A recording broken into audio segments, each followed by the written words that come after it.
You've probably canceled plans before, and instead of guilt, you felt relief. Not just a little relief, but like something heavy lifted off your chest. And then, almost immediately, a thought followed. Is something wrong with me? There isn't.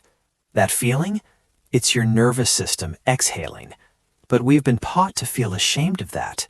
We live in a culture that treats solitude like a problem. Like if you enjoy being alone, something must be broken. Maybe trauma, maybe anxiety, maybe you're just not social enough. And yes, sometimes that's true. But other times, a person simply feels better alone, thinks clearer, recharges faster, lives more honestly. So maybe the real question isn't, is solitude good or bad? Maybe it's, why were we told it had to be one or the other? Imagine someone, let's call her Maya. She's social, she has friends, she enjoys people. But every time a group trip comes up, she feels this quiet dread building days before. She still goes, every time, because saying no feels like failing some invisible test. And when she comes back, she's exhausted in a way sleep doesn't fix. For years, she thought something was missing in her, like she hadn't become the right version of herself yet. But what if she wasn't behind? What if she was just wired differently? Research by psychologist Elaine Aron found that about 15 to 20% of people are highly sensitive. Not weak, not fragile, just processing more. Their brains take in more detail, more emotion, more stimulation. So naturally, it costs them more energy.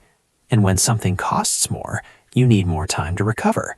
So when someone like Maya needs days alone after socializing, she's not being antisocial, she's resetting. Now here's where it gets interesting. Yes, humans need connection, that's real. Research shows loneliness can feel like physical pain, but needing people is not the same as needing people all the time.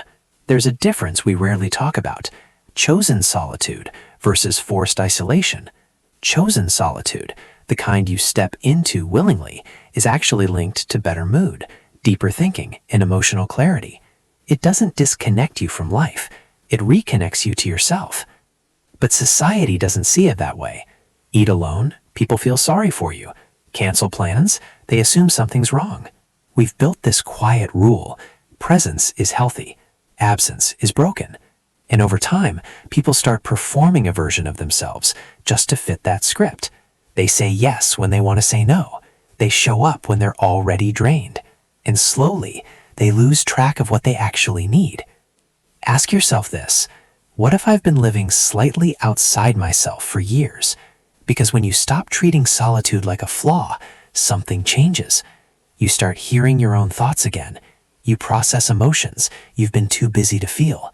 You reconnect with what actually matters to you. Solitude isn't empty, it's a different kind of fullness. Maya realized this by accident. One weekend, her plans fell through, and she didn't replace them. She read, she cooked, she sat with herself, and for the first time in years, she felt like she was actually living her life, not just performing it. People who are comfortable being alone often have something rare. They know what they think before the world tells them what to think. They're less afraid to disagree, more grounded in who they are. But let's be honest, solitude isn't always healthy. Sometimes it becomes hiding.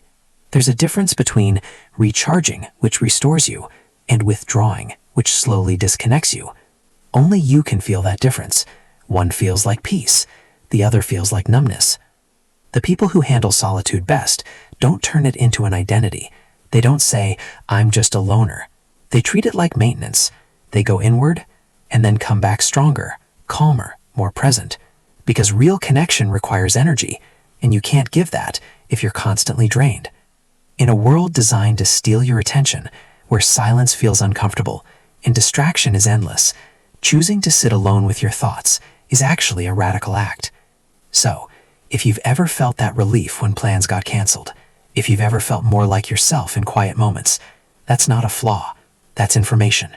Your mind and body telling you what you need, and the real mistake is ignoring it, hiding it, or apologizing for it, instead of using it. If this didn't just make sense, but felt familiar, then you're someone who thinks deeply, and there's a lot more to explore from here.